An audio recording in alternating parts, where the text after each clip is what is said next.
Halo sobat, gimana kabarnya? Semoga sehat selalu ya. Hari ini kita akan mengulik sejarah nenek moyang kita di masa penjajahan Jepang, terutama masalah perbudakan yang terjadi di Indonesia. Mungkin ada beberapa dari kalian yang tidak tahu istilah Jugun Ianfu. Jugun Ianfu merujuk pada perbudakan seks pada masa penjajahan Jepang saat Perang Dunia Kedua. Jepang mengumpulkan perempuan-perempuan dari wilayah jajahan untuk memaksa mereka menjadi Jugun Ianfu. Jepang sendiri sudah mengenal istilah geisha dan karayuki-san yang sama-sama berarti perempuan penghibur. Tetapi Jugun Ianfu tidak sama dengan geisha maupun karayuki-san. Geisha lebih kepada perempuan penghibur sekaligus seniman. Mereka tidak hanya memuaskan secara seksual, tetapi geisha juga menghibur dengan menyanyi, melukis, dan kegiatan seni lainnya. Jepang menjajah Indonesia dan memaksa para perempuan pribumi dan dijadikan sebagai tenaga kerja pemuas nafsu bagi para lelaki Jepang, baik militer ataupun sipil. Jugun Ianfu ini merupakan salah satu sistem yang dibuat pemerintahan Jepang untuk mengatur tentaranya agar mendapat hiburan yang layak, sehingga meningkatkan moral dan kinerja. Pemerintah Jepang berharap Jugun Ianfu bisa mengendalikan penyebaran penyakit kelamin di antara para tentara Jepang. Tapi bukankah itu terlalu kejam bagi wanita pribumi untuk menjual dirinya dan menjadi pemuas nafsu bagi tentara-tentara yang telah menjajah negara kita? Untuk mendukung rencana itu, pemerintah Jepang membangun pusat-pusat hiburan dan menempatkan Jugun Ianfu di sana. Pusat hiburan ini hampir ada di semua wilayah jajahan Jepang. Pada masa itu, Indonesia dalam kondisi yang sangat miskin hingga masyarakat sulit untuk makan. Lalu bagaimanakah kehidupan para Jugun Ianfu selanjutnya? Ya, para Jugun Ianfu harus menunggu tamu dan dipaksa menjadi budak seks. Meski melayani hampir setiap hari, para Jugun Ianfu tidak pernah dibayar. Banyak tamu yang memperlakukan Jugun Ianfu dengan kasar dan tidak manusiawi. Banyak dari mereka yang akhirnya sakit, baik secara fisik maupun mental. Mereka harus melakukan pemeriksaan rutin di rumah sakit dan menjalani pengobatan.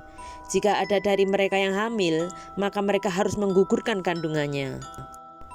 Sama seperti Romusa pada umumnya, perekrutan tenaga kerja ini dilakukan dari desa dengan cara dipaksa melalui kekerasan maupun tipu muslihat.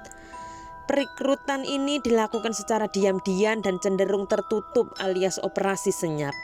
Kaum perempuan yang dijadikan sebagai tenaga kerja budak seks adalah mereka yang berpendidikan rendah, bahkan tidak berpendidikan sama sekali alias buta huruf.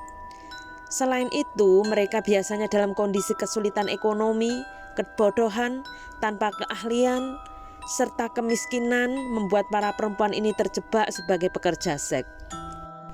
Jika kalian bertanya kenapa mereka tidak melarikan diri, mereka tidak bisa melarikan diri karena perjalanan terlalu jauh.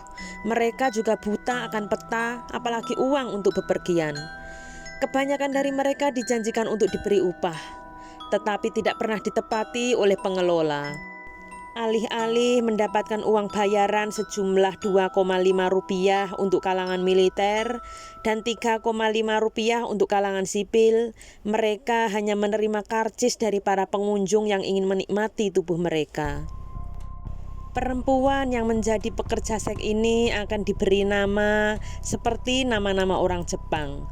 Misalnya, nama Waginem akan menjadi nama Sakura, Suharti menjadi Masako, Nur menjadi Noburu, dan Jatinem menjadi Haruye.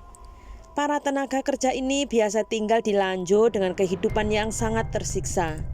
Tak jarang beberapa dari mereka juga harus menemui ajalnya. Sebelum menjalani tugas sebagai Jugun Ianfu atau pekerja seks, para perempuan ini melalui tahap pemeriksaan kesehatan yang tidak pantas terhadap fisik atau kemaluan mereka. Mereka tidak memiliki kuasa apapun untuk bertanya ataupun menolak. Mereka akan diperiksa menggunakan alat yang disebut sebagai cocor bebek. Alat ini akan dimasukkan ke dalam kemaluan mereka untuk mengetahui apakah calon Jugun Ianfu bebas dari penyakit. Di lokasi itu mereka akan mengalami pemerkosaan, hubungan seks yang dilakukan secara paksa. Berikut ini adalah kisah dari salah satu mantan Jugun Ianfu. Beliau bernama Nenek Mardiem, berasal dari Yogyakarta. Nenek Mardiem adalah salah satu pemain sandiwara keliling dari grup bernama Panca Surya yang telah menjadikannya sebagai penyanyi dan sekaligus tenaga Jugun Ianfu. Pada saat pertama kali menjadi Jugun Ianfu, usia Nenek Mardiem baru menginjak usia 13 tahun dan beliau belum mengalami menstruasi. Pada hari pertama dia bahkan harus melayani 6 laki-laki sekaligus.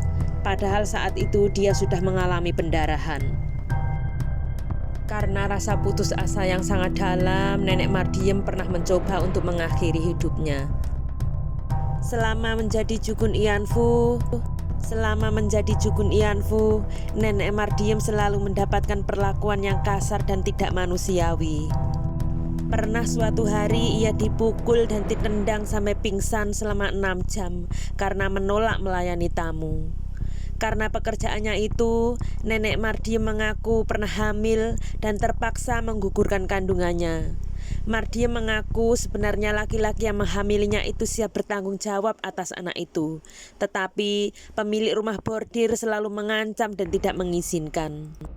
Sebelum menguburkannya, ia memberi nama bayi itu Mardiama dengan nama Yama yang diambil dari nama ayah sang bayi. Setelah Indonesia merdeka, tepatnya pada tahun 1953, Nenek Mardiem kembali pulang ke kampung halamannya. Kemudian menikah dengan seorang mantan prajurit yang juga mantan tahanan Jepang. Dari pernikahannya itu, mereka dikaruniai seorang anak. Pada tahun 1993, Nenek Mardiem mendaftarkan diri di LBH Jogja sebagai mantan Jugun Ianfu. Bahkan hingga saat itu, putra dan keluarganya tidak tahu bahwa dulunya beliau adalah seorang mantan Jugun Ianfu. Banyak dari tetangga bahkan keluarga yang menganggapnya telah melakukan perbuatan yang memalukan. Walaupun sudah berlalu cukup lama, tetapi para mantan Jugun Ianfu yang masih hidup sampai hari ini masih belum lepas sepenuhnya dari bayang-bayang masa lalu.